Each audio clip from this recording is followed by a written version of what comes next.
Toon Adventures on the SNES. This is part 2 on the normal difficulty mode.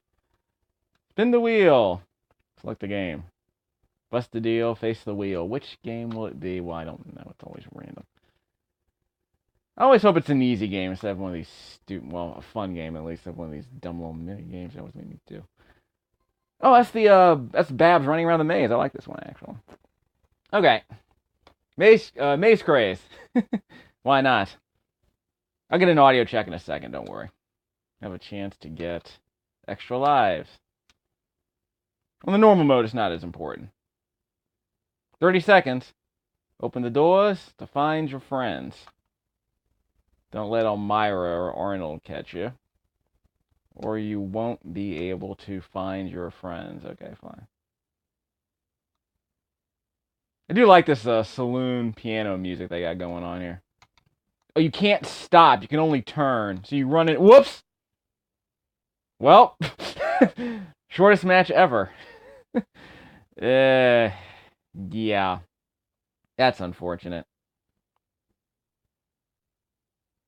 Are you used to the controls? In this stage, you will need to use the dash feature. Yep. Well, I wouldn't have been able to get past stage 1 without the dash feature. And by the way, I didn't remap the buttons, but I set A to dash because for some reason A was set to no use, and what use is that? Yeah, again, how would I have been able to get past stage 1 without knowing this?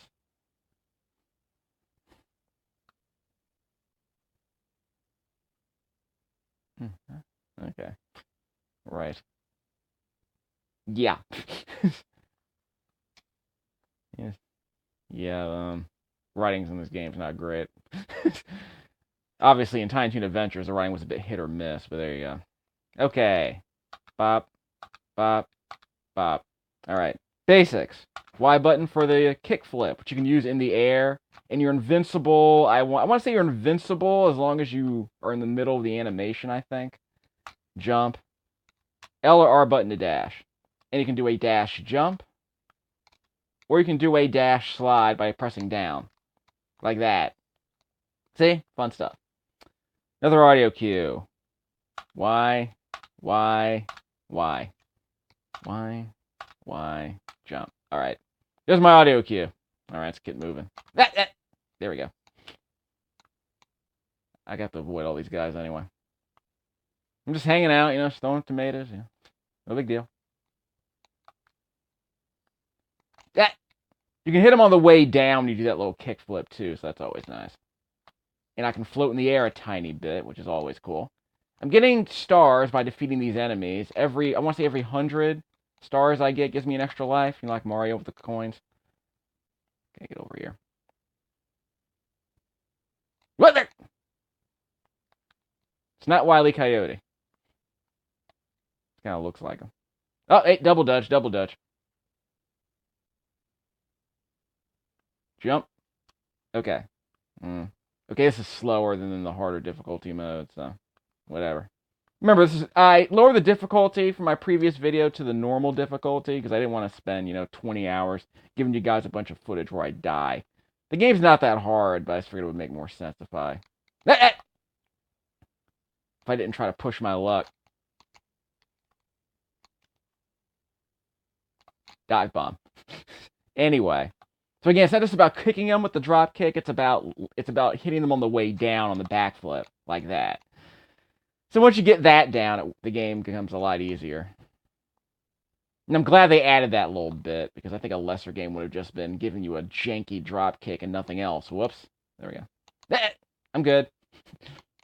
And what game does this remind me of? Ha!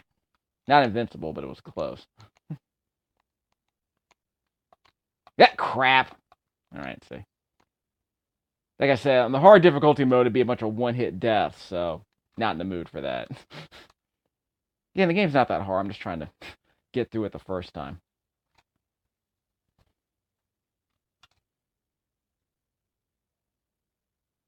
Yeah, I remember this part. Alright, here we go. Transparency effects. This is not transparency effect, just a foreground obscuring the action, because, you gotta have, that makes perfect sense in a... Whoops, forgot about this. You gotta jump over those. Again, like, the logic seems to be, okay, if this were a 3D game, your view would not be obscured by anything on this train. So why are you obscuring my vision during this game? It's just, sometimes I wish parallaxing made sense. Like I said, in Mario, the parallaxing made sense because I guess you were behind a... Even in Mario, it wasn't that great. Whoop! Okay, I'm good. I'm trying to remember the game it was. Like, there were a couple of games where it's like, okay, the trees or the bushes were obscuring your vision. There we go. I had to jump. I had to do the dash in the air to get up there. Dash. Like that. Dash. Those Go-Go Dodo statues, those gray Go-Go Dodo statues, give me a bit more of a boost. Whoops. Yeah. By the way, I want to say this part of the game does not exist in the children's mode. They cut out a bunch of sections because they might be too difficult, I guess, for little bitty kids. As you saw me explain in the last video, the hard mode is kind of challenging because it's all one-hit deaths. Whoops. Okay, yeah, I'm dead. Oh well, I have to continue. I said the game wasn't that hard, but at least I got plenty of continues. This game will get really interesting when we get to the football section, but that's not until stage 4. So we still have to go through this and the haunted house. There's actually a Steam area of the game. Yeah, at the end of the train stage is a Steam area. It's actually kind of interesting. It's somewhat difficult, again, for a younger gamer, so be warned there. The game at least gave younger gamers the option of playing a less taxing, less demanding difficulty level. Whoops! Gotta jump in. Okay, there we go. Make this complicated. Of course, nowadays, kids probably play games like, what? Super Mario Odyssey, Hat in Time. They still play Ratchet and Clank? Minecraft and crap. I mean, good luck making sense of Minecraft. They do it. Okay, I don't need those. Okay, I'm out. Yeah, those blue horses are the ones who kick you up. I don't need them. I don't need those stars that much. They're a trap. In fact, you can get a bunch of stars just doing this. Why haven't bothered going after stars? Well, I guess it might be if you're doing a 100% run. Okay, fine. Then you get the stars.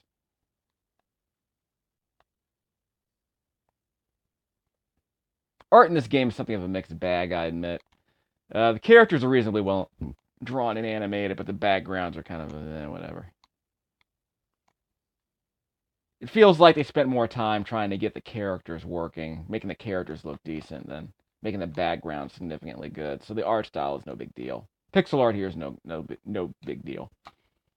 That's a licensed game. This game wasn't bad. I mean, obviously Nintendo Power sold $. So I think they made it. I think it was their cover game the month it came out back in the 1990s. I mean, if I were Nintendo Power, I'd be seeing $signs too. And you saw me do the dashing stuff earlier. I mean, it's not Sonic speed, obviously, and it's on a meter. So it's not like Mario either. The dashing is something you do to... the dashing's on a cooldown.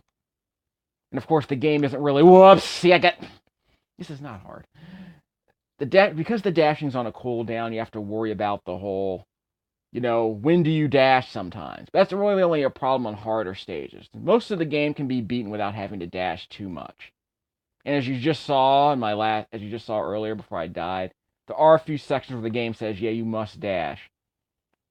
And that's actually this is actually one of the harder parts of the game, is being able to dash through that auto-scrolling level. Although it's technically not an auto-scroller, but if you let off the dash, you're done.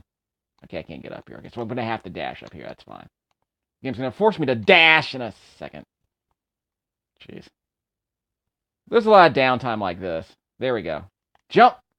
I don't have to hold down the dash button. I just have to press it.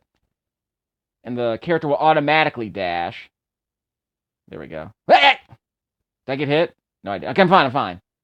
Made it through. Okay. So there is some auto-scrolling here, which is kind of weird. But I guess I gotta set up the next area. Then I gotta set up the next segment. Okay. Well, I got some mode 7 here. Hold on. I got a dash here, right? Okay, I'm fine. Hey, whoa! I'm not fine. Whoa! Yeah, I should have been paying attention. I guess this is like the Mario airships. Okay, so I gotta go all the way back here. I'm not wild about that. Okay, sorry guys, you have to sit through this. That's okay, don't worry. So how do I vamp? Toon Adventures. Created, I want to say it was premiered in 1990 on CBS. I believe it aired at 8:30 Eastern Time. And somehow I seem to recall that because there's that one line that Babs says, what is it? They're introducing the new whoops. They're introducing the new characters, and Buster says, a girl. And she's like, welcome to the 90s. And I want to say the show came out in 1990. And I want to say Babs is pretty much, Sherry Stoner's persona on the show. Sherry Stoner, the comedian, the live action reference for Ariel, and live action reference for Ariel on Little Mermaid, and Beauty and Beauty and the Beast. Belle. She got into writing. She was a stand-up comedian for a while, and apparently she was able to get a gig with Spielberg, and this was the gig. And she wound up being one of the story editors on this series, along with Paul Dini, who we all know from Batman, and a couple of other people I forget offhand, but Sherry was definitely one of them. And you can, in a lot of the episodes that have her name on it, have her imprimatur on it, because Babs was featured front and center. And she was pretty good at it. I mean, I'm trying to describe, if you go back to like the 80s, like before Tiny Toons, you think about like female writers in the animation industry. There are a few episodes of He-Man, a few episodes of She-Ra that come to mind, but I really can't think of any animated series that had female story editors, except Alvin and the Chipmunks. Diane Dixon was a story editor on that series back in the early 80s. The Ruby Spears Alvin and the Chipmunks, with Mr. T in them. Diane Dixon was the story editor on that series, and she was the head writer, of course. But other than that, I can't think of that many shows that even had... Oh, yeah, sorry, Christy Marks over in the Gem series. And, drawing a blank on a bunch of others. I don't think any of the Disney shows had them. Ted and Nasty, what is it? Patsy Cameron and Ted and Nasty, or Honesty, I forgot their names. I know she was the co-story editor on Beetlejuice, and I think she was also involved. I think she was also story editor on the Wuzzles. I'm trying to remember. And she did a few, I think she contributed a few scripts for Gummy Bears. But most of that was a Zaslav series, as I recall. Mark Zaslav and them. But yeah, that's interesting. And Janice Diamond, I remember, had writer's credits on a few episodes of He-Man, and I think one on She-Ra, but I believe all the head story writers on those shows were men. I think it was, Bob Forward and them. I forget who the others were, but I definitely remember J.M. Straczynski, from Babylon 5, working out on She-Ra. I think he was one of the head writers on that show. Am I good? One more? Yeah, one more. One more? No, we're good. That's got a dash. Alright. Look out for the guy with the tomato. By the way, if you're in the middle of dashing, you just have to press the opposite direction on the D-pad, and it'll cancel your dash. Of course, I don't want to cancel it now. Jump. This is Cliffhanger, that anime game based on Castle Cagliostro. Whoa! I guess I stopped dashing. I think I jumped when I should have stayed on the ground. Okay, let's try again. I think I got playing continues. So that's the writing staff. I remember, I want to say that, yeah, I think Jim Reardon helped out in a few episodes, I forget. Tim Minton definitely did. Tom Minton, excuse me. And I think the show's philosophy was, New Adventures of Mighty Mouse, that was a fantastic show, right? So I guess Spielberg said, let's get a bunch of guys who worked on that series. So you ended up getting guys like Kent Butterworth, who was a director on that series. You had Eddie Fitzgerald, who was a director on that show. I think it was a storyboard guy. What? I thought I was running up the wall. Good lord. I got stuck in the geometry. Even in 2D games, you can stuck on the geometry, right, kids? Now you know. Yeah, but I guess their philosophy was, let's get a bunch of guys from the Mighty Mouse series. That show was fantastic. And let's do a new version of the Looney Tunes we grew up loving. Like, Mighty Mouse transformed the New Adventures of Mighty Mouse transformed that concept into a new show that was kind of transgressive. And let's do the same thing with Tiny Toons, only more family-friendly, of course. But then again, it wasn't on Saturday mornings. Maybe it had a bit more freedom. Dash. There we go. Okay, I made it that time. Jump! Okay, I'm good, I'm good. Stay on the ground, stay on the ground. Whoop, whoop, shouldn't have done that, shouldn't have done that. Okay, I'm good. Jump! Am I safe? Now I'm safe. Wow. That was tricky. I can kick those I can kick those tomatoes, as you can see. And who else did they pick up? But of course, the big, here's the Mode 7, but I think the big secret of Tiny... Whoops!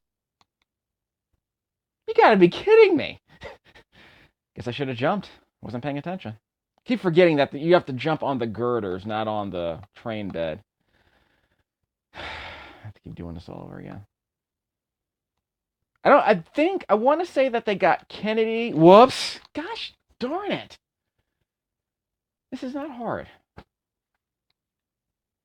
want to say they got Kennedy cartoons, or whatever they were called, Kennedy animation. Gosh, start from the beginning. To do the animation for the pilot, but some episodes of the show were done over in Japan. They got Tokyo Movie Shinsei to do it. And you can tell right away which episodes were animated over there. I mean, they are by far the best looking episodes of the series. The models are more detailed, the animation's more realized. What crap? Models are certainly more consistent. There's none of the nonsense where they dance. There's less of the squash and stretch, and more of the gesticulation. I guess the best way to describe it is, if you look at if there's a Tiny Toons Adventure episode where the characters do a lot of crouching and squashing and dancing, that's definitely Kennedy. And if there's an episode where, the eyeballs are really well defined and, the characters have very sharp there's very good line work in the animation. And there's a lot of really, if there's a lot of really well-drawn action sequences, yes, definitely Tokyo Movie Shinsei episode. I mean, I can pick them out because I've seen like dozens of them, so I just kind of know their style. You can kind of pick out their art style pretty easily once you see a few episodes of Tiny Toons. I think the easiest tell is an episode like, what was it? Return of Bat Duck. Where he goes to Hollywood and winds up meeting Tim Burton and all of them. I mean, that is 100% a Tokyo Movie Shinsei episode. And it was directed by Rich Ahrens. And if you think that art style looks familiar, just look at the movie. The direct-to-video movie. What was it? How I Spent My Summer Vacation. All animated by TMS.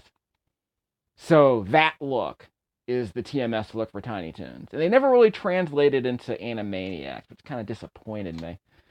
It's weird because obviously, they had some of the best animators in the world at the time, and they were working on a TV budget, but what's weird about Tiny Toons, at least compared to Animaniacs, is that Tiny Toons, the work that TMS was doing on Tiny Toons was like, it was theatrical quality most of the time.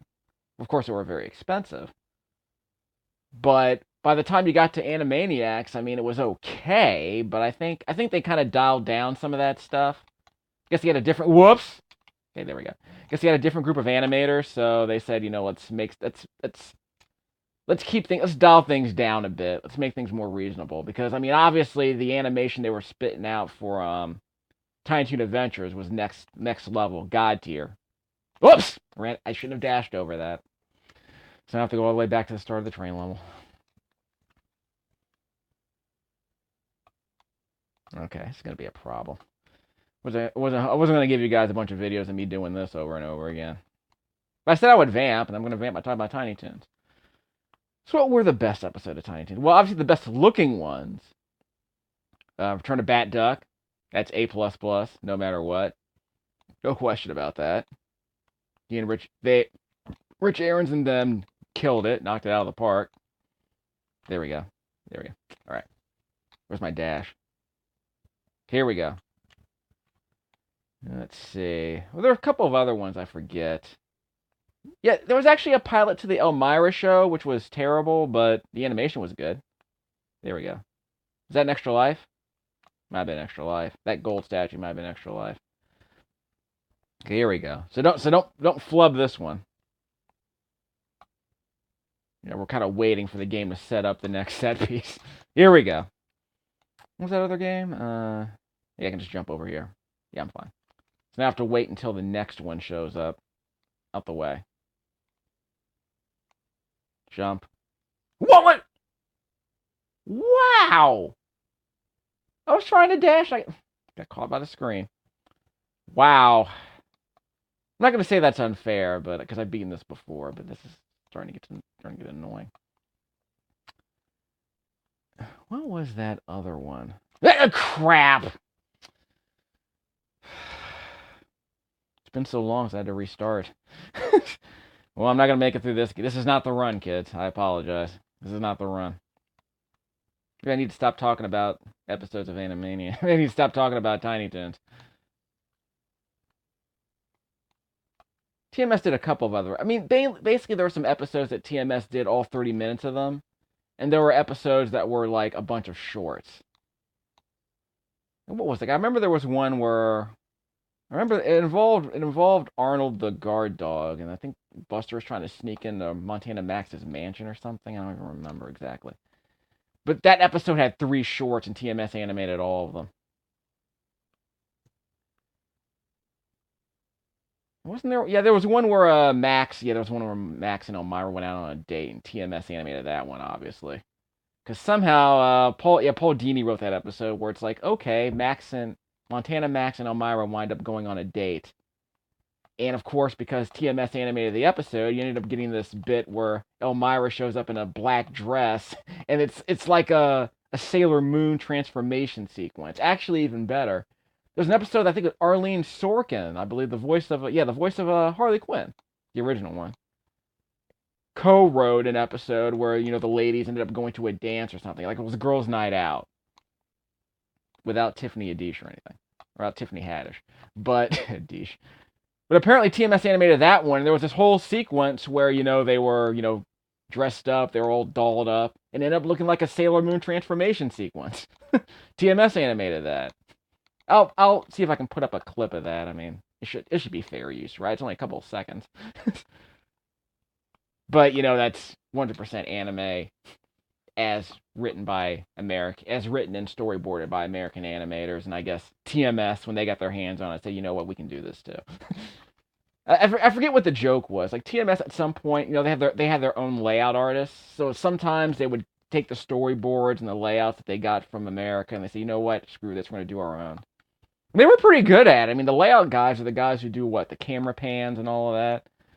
And obviously they were so good at it that, they're just going to take whatever storyboards they're getting from the States and do their own thing.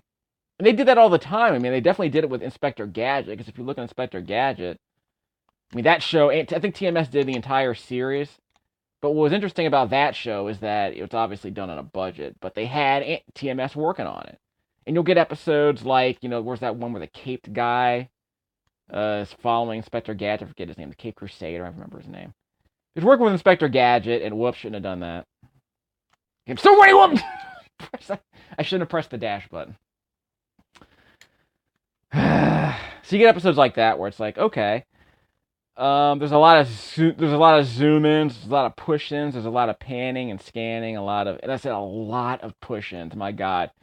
If you speak the language of cinema and you know how, a lot of storytellers visually, enhance the action in their stories, even in a show like Inspector Gadget, TMS is saying, you know what, let's keep the camera moving. Let's push in where needed. Let's slide it left or right, You can kind of understand, if you're Spielberg, let's say you watch a lot of anime, because obviously, he saw Castle of Cagliostro, so he knew TMS was great. And he knew they had that cinematic style. He probably figured that, their layout guys, aren't going to make our show look worse. But of course, Tiny Toons didn't look like anime. It just had Japanese animators on occasion. I think the rest of the show was done in Korea and Taiwan back then. I think Star Toons was in Korea, I forget. But I think TMS was the only Japanese studio that worked on that show, and I'm going to have to run eventually. Jump! Okay, I'm good. Alright, I'm good. Finally made that jump, for crying out loud. Next. Okay, I'm falling. What's my next jump? Dash. Jump! Okay, I'm good. See, I can see why this isn't in the children's mode. Good lord. Okay, I need a checkpoint. It's just driving me nuts. Alright, next jump. Dash, jump. Whoa! Whoa! Come on, dude! You're not gonna give me that? Okay, wow. Perfect. Okay, so I guess I got a generous checkpoint there. Maybe the speedrunners know about that checkpoint. This is not the Steam part of the game, though, so that'll be the next segment. I can tell by the music. Yeah, they got the lighting effects going on, so I'm sure that's cute. I don't know if this technically counts as a transparency effect, but it's Nintendo. I think when Nintendo of America was rating these games, they said, you know what? We rate the graphics not just based on the art style, but how well you abuse the hardware. So using things like these foreground parallaxing effects. Whoops, it's auto scrolling. Oh my god, it's gonna take me back to the beginning, isn't it? I'll have to come back to another video later. I apologize. I wasn't gonna make you sit through all that. Man, it continues. This is the normal difficulty. Good lord. Game's tougher than it looks, but it's just keep that in mind. I beat this game in a weekend when I rented it.